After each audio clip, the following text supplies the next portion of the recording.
So, Professor Wang, Huaxiong教授, welcome to Hong Kong and welcome to Post-Quantum Blockchain Day. Oh, thank you. Yeah. So, obviously, we're very honored to have your presence here with us today.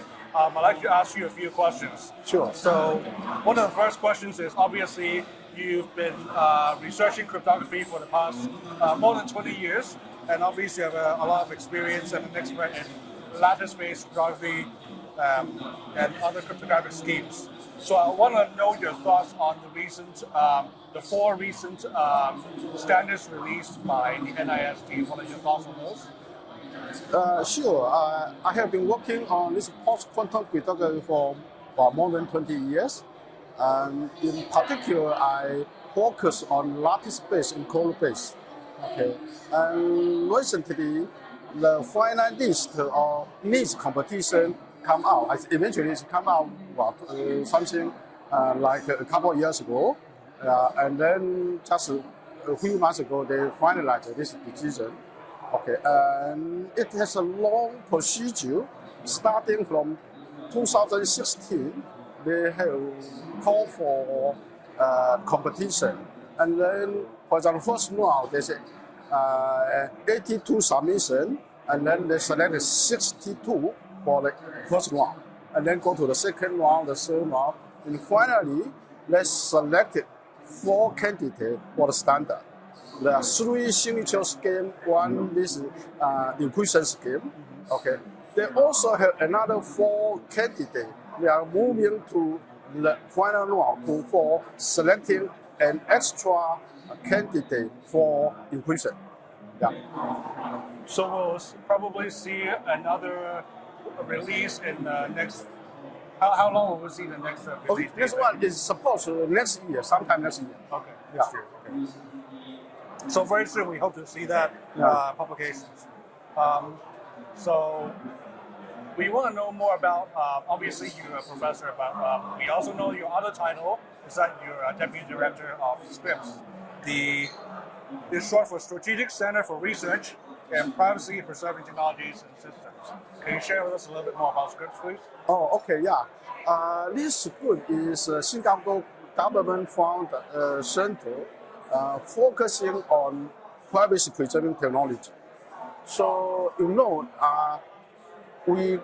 are doing quite well to protect this communication and storage. But we don't know much about the privacy. In particular, privacy becomes more and more concerned because of the AI, because of the big data, because of the cloud, and also because of blockchain. So now, according to a statistic, only less than 0.5% of the data has been analyzed. Eventually, not all data, but everybody stores their data in their personal storage. So there's no real analyze it for the application for the real world use. Okay, so one of the major challenges is privacy concern.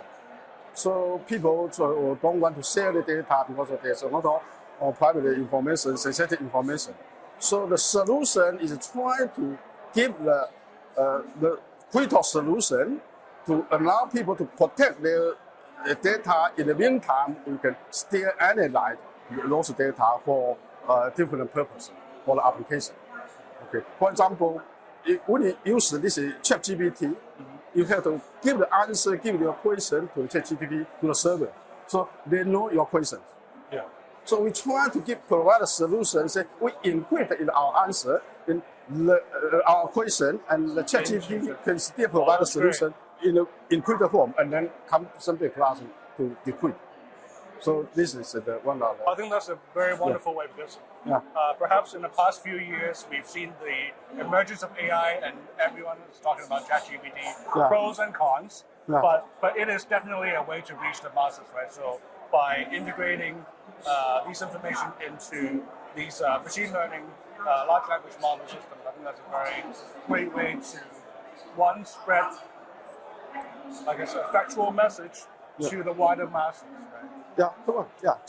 So one last question for you is, what was your biggest takeaway from your panel with your fellow professors?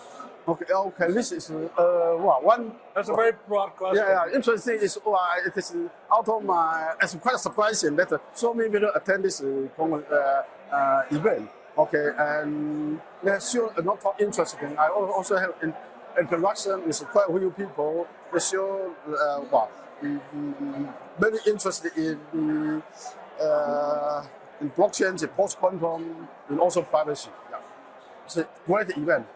We are going to have another one next year. I will try to also join the way. I hope so too. Well, we aim to do this every year annually, and hopefully we'll have you back next year with us as well. So thank you for your time. And again, welcome to Post-Quantum. Okay, thank you.